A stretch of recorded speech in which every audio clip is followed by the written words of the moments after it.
Olá, senhores! Nesta aula de manejo de florestas plantadas, estaremos estudando, então, as funções de densidade e probabilidade. As funções de densidade e probabilidade possuem inúmeras aplicações na área florestal, mas o objetivo de estudo destas funções nessa disciplina é entender os princípios básicos que depois nós veremos aplicados nos modelos de densidade e probabilidade, tá? Nos modelos de crescimento e produção que usam essas funções de densidade e probabilidade. Então, vamos lá.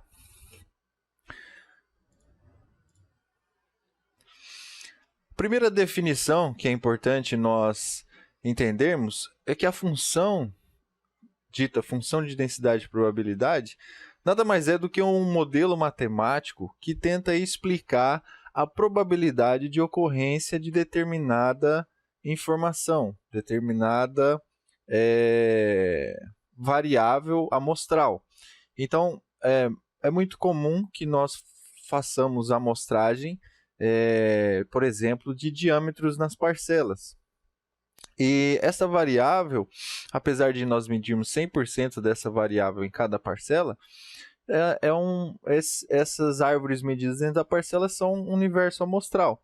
Então, como que você vai saber, em relação a todo aquele povoamento, a probabilidade de ocorrência desses diâmetros? Então, essa é uma das inúmeras aplicações. Mas vamos revisar um pouquinho aqui alguns tipos de variáveis e informações que nós obtemos nos povoamentos florestais. Então, nós temos aí basicamente dois tipos de distribuições probabilísticas, tá? Uma que considera variáveis do tipo discreta e outra que considera, então, variáveis contínuas, tá?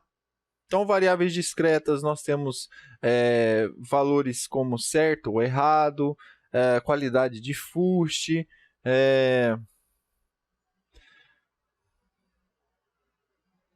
contagem de árvores com determinada doença, tá? Contagem de presença de formigueiros. Então, existem inúmeros fatores aí que podem ser estudados com característica de informação discreta. E variáveis contínuas são variáveis que geralmente assumem quaisquer valores numa escala contínua. Então, quando você diz a árvore está doente ou sadia, é um valor binomial, né? Então, você tem ou é isso ou é isso. Quando você tem uma variável do tipo diâmetro em centímetro, você pode ter 22,1, 22,2, 22,15, 22,1522. Então, são variáveis que estão em uma escala contínua. No caso de distribuições discretas, então, nós temos aqui a probabilidade que a variável x assuma um valor específico, x0, e é dada por uma probabilidade específica para aquela característica. No caso de distribuições contínuas, as probabilidades são especificadas em termos de intervalos. Então, eu tenho a probabilidade que ocorra determinada informação dentro desse intervalo de probabilidade. Vamos começar, então, analisando as distribuições do tipo discreta, tá? De informações do tipo discreta.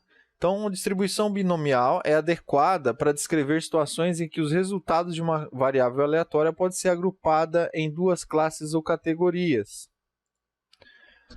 As categorias devem ser mutuamente excludentes, de forma que não haja dúvidas na classificação do resultado da variável nas categorias e coletivamente exaustivas, de forma que não seja possível nenhum outro resultado diferente das categorias. Um produto manufaturado, por exemplo, pode ser classificado como perfeito ou defeituoso. A resposta de um questionário pode ser verdadeira ou falsa, tá? Chamadas telefônicas, por exemplo, podem ser locais ou interurbanas. Então, a distribuição binomial sempre assume dois valores, tá? Um binômio. E essa aqui é a função probabilística, estatística, que descreve a probabilidade de ocorrência, então, para esse tipo de distribuição, em que é dado o número de combinações de n elementos tomados y a y. Então, aqui nós temos a probabilidade, né? Combinatória, que é C. Nós temos aqui P, probabilidade de realização de acontecimento favorável. Q é 1 menos P, significa que é a probabilidade de realização do acontecimento contrário. A soma dos dois tem que dar 1, 100% dos casos. E K e Y são o número de vezes que se realiza o acontecimento favorável. N, número de tentativas. Então, vamos ver um exemplo aplicado. Digamos que uma amostra de 5 árvores, n igual a 5, verificou-se a ocorrência de duas árvores, k ou y igual a 2, com qualidade de fuste tipo 1, fuste reto, cilíndrico, bem configurado e sem deterioração aparente. A aplicação de um teste de aderência comprovou que a variável número de árvores com qualidade de fuste tipo 1 segue a distribuição binomial. Obter as probabilidades de ocorrência para 0 árvores, 1 árvore, 2 árvores, 3 árvores, 4 árvores, 5 árvores.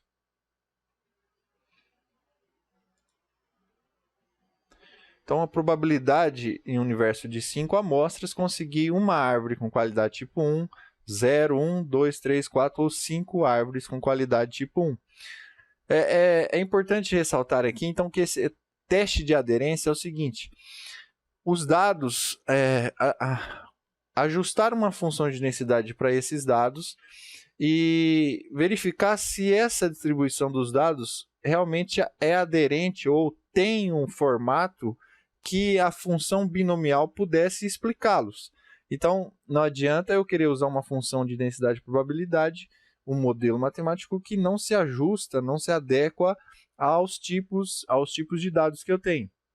Então, nesse caso, foi feita a validação e o teste de aderência comprovou que a distribuição é do tipo binomial para essa característica. Então, como é que nós usaríamos a função de densidade binomial para calcular as probabilidades de ocorrência no universo de 5 árvores? De 0 árvores com qualidade tipo 1, 1, 2, 3, 4 e 5 árvores com qualidade tipo 1. Então, nós temos aqui, segundo as estimativas que nós vimos anteriormente, que nós temos aí a ocorrência de 2 árvores no universo amostral de 5 com a qualidade tipo 1.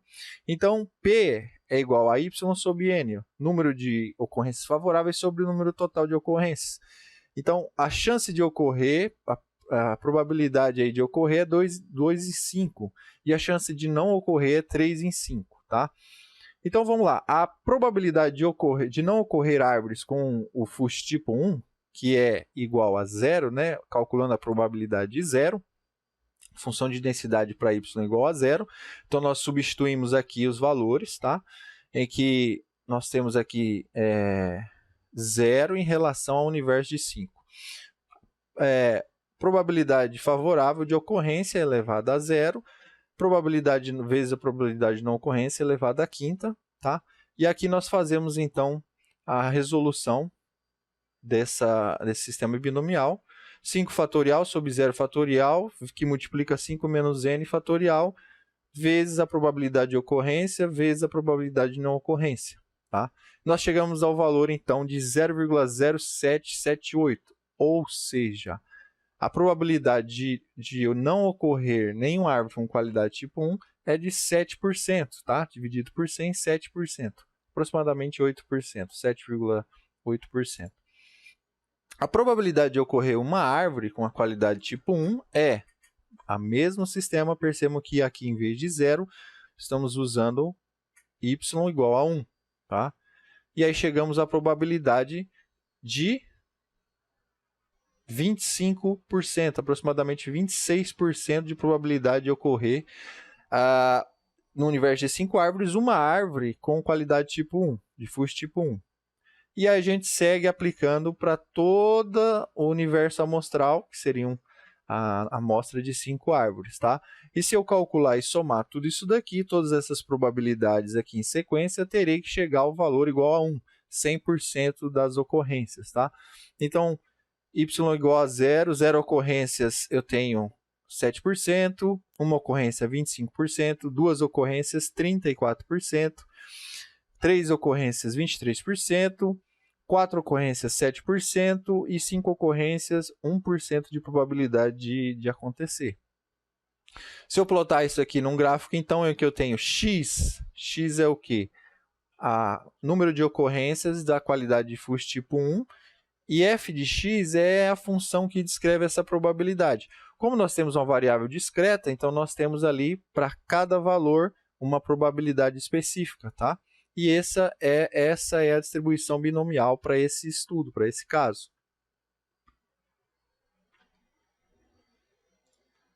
Então, nós temos aqui, para esse exemplo 1, tá? No R, nós temos aqui a função binomial. Então, se você quiser saber um pouco mais sobre a função binomial, você pode procurar aqui, por padrão, no pacote de R, tá?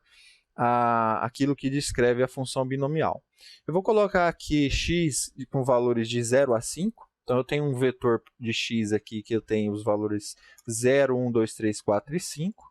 E aqui eu vou usar, então, eu vou aplicar a função binomial para calcular a probabilidade por essa distribuição, em que n é o universo amostral e 2/5 é a probabilidade favorável de ocorrência dessa função, tá? Então, plotando isso daqui, eu tenho esse gráfico que nós vimos aí de probabilidade de ocorrência em cada uma das 5 situações, tá?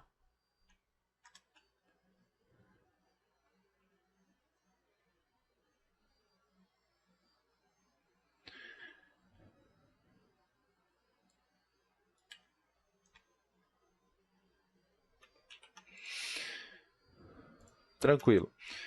Agora, mais um exemplo de distribuição discreta, a distribuição de Poisson, que é adequada, muito utilizada lá pelo professor Alexandre, para descrever questões relacionadas à fitopatologia, fitossanidade, né?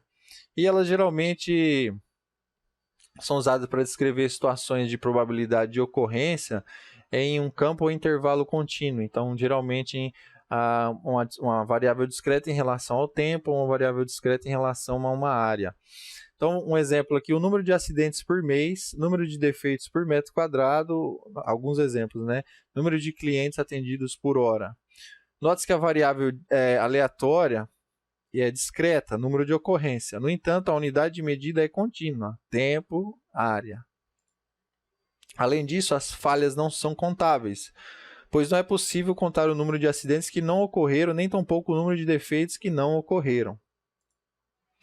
Essa é a função de densidade, a função probabilística que descreve, que é de Poisson, tá? Em que nós temos aqui número de vezes que se realiza um acontecimento, que é o nosso K, ou aqui, no caso, Y, depende. Aqui é a mesma função, tá? Vamos usar essa aqui da direita. Então, K, número de vezes que se acontece, que se realiza o acontecimento, e o nosso outro símbolo aqui é o número médio de ocorrências num intervalo de tempo ou de área. E é o logaritmo neperiano, tá? Então, percebam aqui que eu tenho o número médio de ocorrências. Então, percebam que conforme o número de ocorrências aumenta, nos aproximamos de um formato de probabilidade parecido com a distribuição normal, tá? E zero, nós não temos a ocorrência, não temos probabilidade de zero, a função de densidade probabilística igual a zero. Então, vamos ver um exemplo de Poisson, para um caso aqui mais relacionado à mensuração. Usando-se parcelas de tamanho igual a 0,25 hectares, o intervalo em inventário florestal verificou-se em média 20 árvores, considerando todas as espécies. A pesquisa cita que a probabilidade de ocorrer uma árvore da família Meliaceae é 10%. Um teste de aderência comprovou que a variável resposta número de árvores ocorrentes desta família segue a distribuição de Poisson. Calcular as probabilidades de ocorrência de nenhuma árvore, apenas uma árvore, 3 árvores e 5 árvores da família Meliaceae. Então vamos lá, essa é a nossa função de probabilidade e nós temos ali que a nossa probabilidade de ocorrência da família Meliaceae é de 10% em um universo de 20 árvores, tá? Então nós temos aqui, aqui já adianta o nosso gráfico, mas de probabilidade para a distribuição de Poisson, mas vamos ver aqui então essa aplicação uma a uma, né? Então a probabilidade de não ocorrer árvores da família Meliaceae é igual, começa em 0, 13%, né? Então eu substituir aqui 0 é o número de ocorrências, m, então nosso valor de calculado aqui de probabilidade, e aqui 0 também de não ocorrência, tá? Então 13%. Se eu calculo então para uma árvore, a probabilidade de ocorrer nesse universo amostral de 0,25 hectares uma árvore da família Meliaceae é de 27%, aplicando a mesma função. 3 árvores, probabilidade de 18%. É claro, que 18%. E a maior probabilidade, claro, de ocorrer duas árvores, né? Que seria 20% aí, 10%, né? É a maior probabilidade. 5 árvores da família Meliaceae, aproximadamente aí 3% de probabilidade de ocorrência, tá? Então essa é a nossa função, né, que descreve essa probabilidade. Observando lá no R, então nós temos aqui esse mesmo exercício, né? A distribuição de Poisson é chamada POIS aqui, tá? Então você tem aqui a distribuição de Poisson, um vetor de 0 a 10, né? Poderia até fazer um vetor de 0 a 20 aqui. E a função de probabilidade para esse intervalo. Então percebam que a distribuição de Poisson segue esse padrão.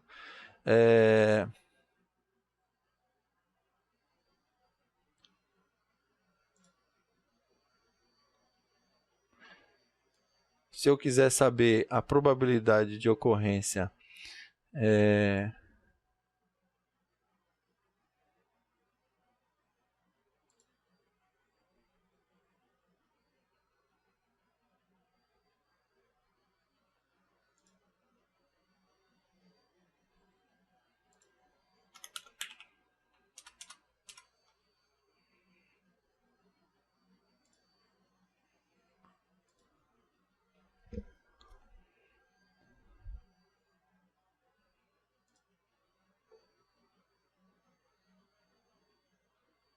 aqui é a nossa função de probabilidade, né? Em que eu tenho P, que é o nosso valor de probabilidade, e o vetor que descreve, valores não negativos, né, que descrevem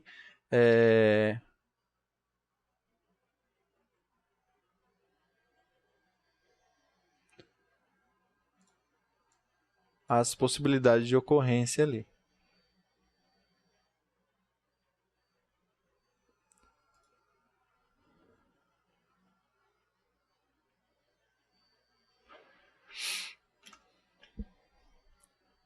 Beleza. Então, existem inúmeros exemplos que vocês podem pesquisar na literatura. Aqui temos alguns exemplos de trabalhos, né? Distribuição espacial de formigueiros, né? Distribuição espacial e plano de amostragem sequencial de lepidópteras aqui, tá? Em sistemas de soja, enfim, principalmente na área de entomologia e fitopatologia, vocês vão ver muito essa aplicação. Agora, finalmente, nós chegamos na distribuição contínua. Tá? As distribuições contínuas, elas, muito muitas vezes, a boa parte da estatística trabalha com as distribuições do tipo normal, tá?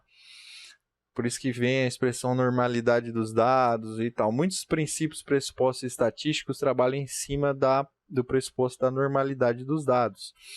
E na maioria das situações, as pesquisas biológicas, como é o caso da florestal, mensuração florestal, em que nós temos árvores como unidades de amostrais, indivíduos amostrados, a distribuição contínua normal, também conhecida como Laplace ou distribuição de Gauss, ela se adere muito bem aos nossos dados. Então, variáveis contínuas, para variáveis contínuas, as funções probabilísticas se tornam funções de densidade probabilidade.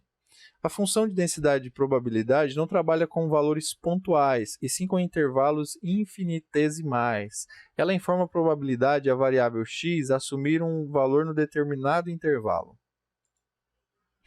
Então, nós temos aqui para a distribuição normal, a função que define ela é determinada em relação à média de um vetor de dados e à variância desses dados. Então, a média é essa medida que dá o ponto central da curva de sino, que é a curva de Gauss normal, e o desvio padrão, ou a variância, que é o quadrado do desvio padrão, me dá, então, essa abertura, essa largura desse sino, tá? E ele tem aqui, então, a característica da distribuição normal, é que acima da média, no intervalo acima da média e abaixo da média, nós temos aí a probabilidade de ocorrência de 50% dos valores acima da média e 50% dos valores abaixo da média. A função probabilística para a distribuição normal é essa, em que a função de densidade de probabilidade normal é dada pela exponencial de menos meio vezes a média vezes x, o valor em si que calcula a probabilidade, em relação menos a média dividido pelo desvio padrão elevado ao quadrado sobre o desvio padrão vezes a raiz de 2π. Essa é a função que descreve a distribuição normal. Então percebam aqui que eu tenho a probabilidade de ocorrência de um valor, e aqui eu tenho basicamente aqui o preto e o vermelho, nós temos valores com mesma média, tá? Mas desvio padrão diferente, tá? Você tem a média 100, tá? Preto e verde, mas o desvio padrão aqui é 8, variância 64, e aqui, se eu não me engano, é 15, né? 225 a variância. E nesse outro caso eu tenho 90 como média e mesmo desvio padrão. Então elas têm o mesmo formato, mas em posições diferentes.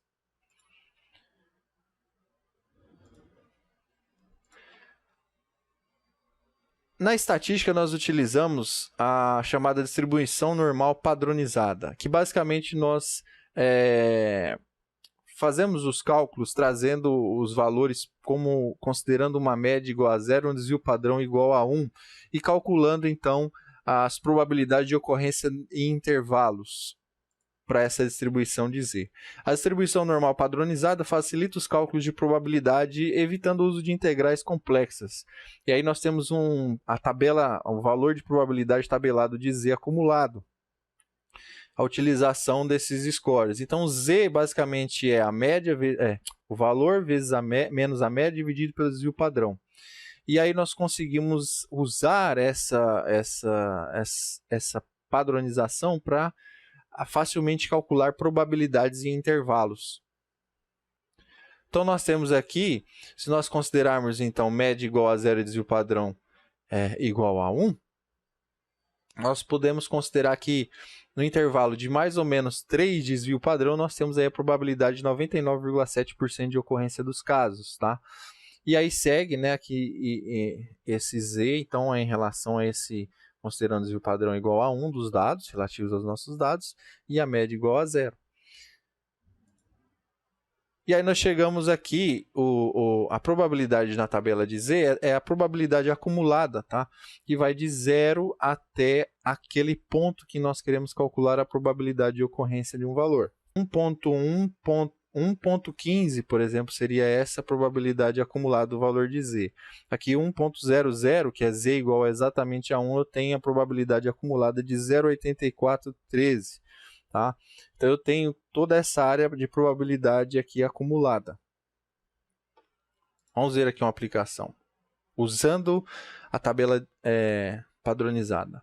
Seja um viveiro com 1 milhão de mudas de uma determinada espécie florestal e que o empresário florestal deseja adquirir plantas com alturas do intervalo de 15 centímetros e 27 centímetros de altura. Suponha a medição de uma amostra selecionada de forma inteiramente ao acaso de 1.000 plantas.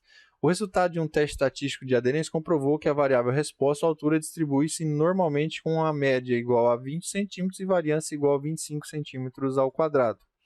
Calcular o número de plantas esperado que atenda o intervalo estipulado pelo empresário cliente. Então, entre 15 e 27. Então, nós temos a nossa tabela de Z. E nós temos aqui, então, a padronização de Z, o cálculo de Z, né? A fórmula de Z. Então, suponhamos que nós queremos calcular a probabilidade de ocorrência, então, do valor de Z quando a altura da planta é 15 centímetros. Então, 15 menos a média dividido pelo desvio padrão, tá? Que é raiz de 25 centímetros quadrados, que era a variância, é igual a menos 1. Tá?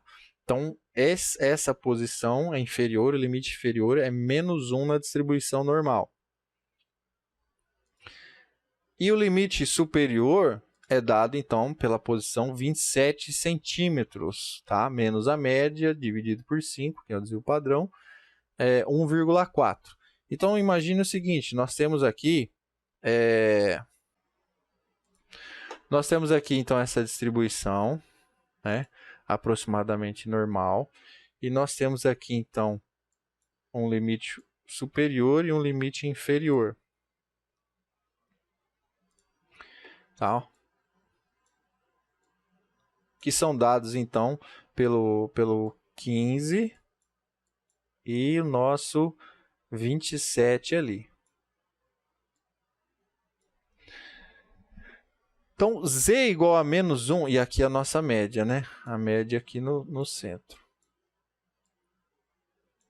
Então, Z aqui é igual a 0, né? Então, por isso que vai, o nosso Z1 é igual a menos 1, e o nosso Z2 é igual a 1,4. Então, a gente tem que calcular a probabilidade acumulada de menos 1 a 0 e de 0 a 1,4. Tá? Por isso que quando nós olhamos aqui, então, probabilidade de Z igual a 1, que é o menos 1 a 1, a probabilidade acumulada é de 34%. E de 1,4, que vai de 0 a 1,4, de 42%. E aí eu somo os dois valores aqui, tá?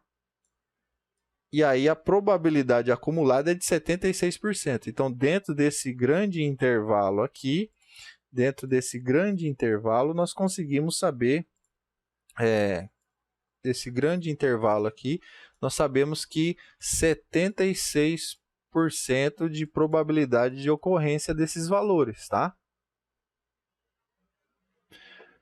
Isso é a mesma coisa que integrar o ponto menos 1 a 0 de probabilidade, dessa função de probabilidade, é por isso que dá essa integral, que é o mesmo que ver a probabilidade acumulada de um ponto ao outro, mais a integral desse ponto até esse limite aqui, que dá probabilidade acumulada de 41%.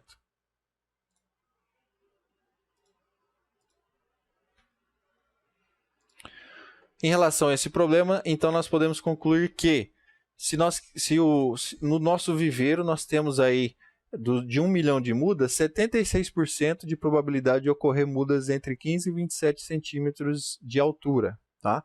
Então, o empresário florestal pode esperar aí aproximadamente 760.500 plantas no viveiro com essas características desejadas.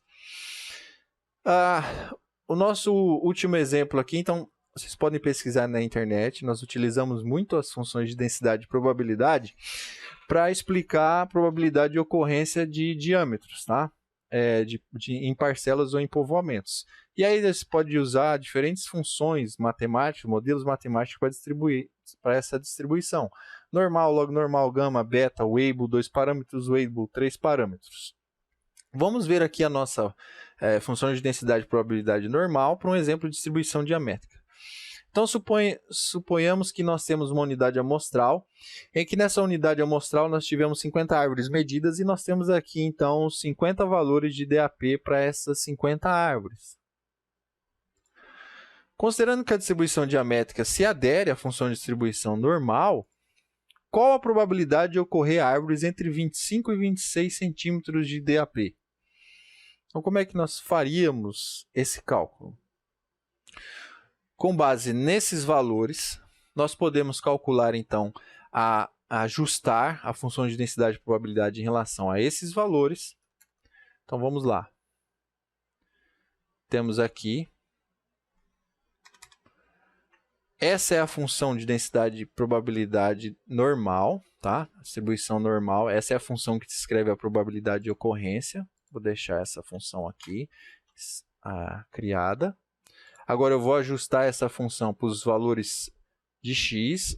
Esses x são os 50 valores que eu descrevi ali no slide, tá? E aí, então, vamos retornar um vetor de probabilidade de ocorrência para cada um desses pontos amostrais. Agora eu quero encontrar um vetor ordenado ali, os intervalos de x que correspondem entre 25 a 26. Aqui eu vou calcular também as posições de probabilidade. Então, eu tenho ali a probabilidade calculada para os 50 valores, tá? E aí eu quero encontrar aqui também 5 e 26 de probabilidade. Aqui eu vou calcular a média, desvio padrão. E aqui eu posso fazer naquela maneira do t acumulado, né? Que é a probabilidade acumulada de 26 menos a probabilidade acumulada de 25. Conseguiria, então, saber a 0,23% de probabilidade acumulada lá. Mas vamos ver isso de maneira mais visual, tá? Então, aqui eu vou considerar a média e o desvio padrão para esse conjunto de dados. Aqui eu vou integrar essa função em relação a 25 a 26. E aí eu tenho calculado, então, a probabilidade de ocorrência ali. Vou plotar esse gráfico. Então, está aqui. Essa é a distribuição desses normal baseada nessa média de desvio padrão desses valores, 50 valores que nós vimos, tá? E aqui, o intervalo de 25 a 26, tá? Com a probabilidade acumulada desses valores. Então, a probabilidade de ocorrer para esses dados, em relação a esses dados, árvores entre 25 e 26 de DAP é de 23%, tá? Em relação a esses dados. E a probabilidade de ocorrer árvores, por exemplo, entre 24 e 26. Então, também faria a integral da curva de probabilidade de 24 até 26, e aí conseguiria calcular essa probabilidade acumulada. Ou usaria os valores de z e faria a mesma coisa que eu fiz antes. 26 menos 24, que equivale a essa área aqui de probabilidade acumulada.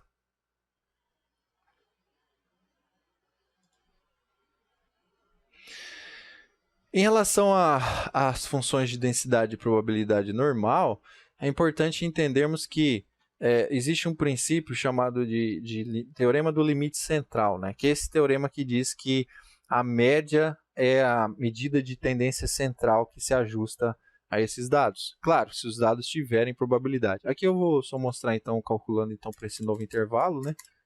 Então, temos aqui o mesmo cálculo de probabilidade para esse intervalo. Se eu quiser outro intervalo, também posso calcular, tá?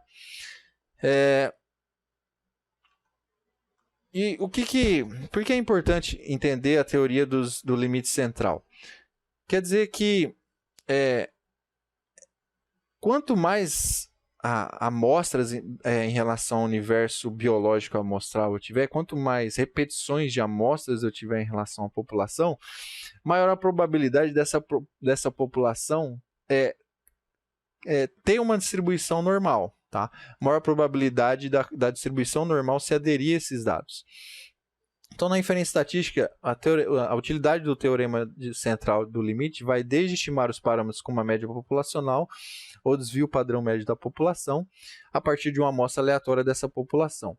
Ou seja, da média amostral e desvio padrão da média amostral até calcular a probabilidade de um parâmetro ocorrer dado o intervalo, dada a sua média e o desvio padrão. Então, para que a gente possa usar uma função de densidade de probabilidade normal, nós temos que ter a normalidade dos dados. E o teorema de limite central também diz o seguinte: quanto mais repetições eu tiver, mais essa distribuição dos dados se assemelham à normalidade, tá?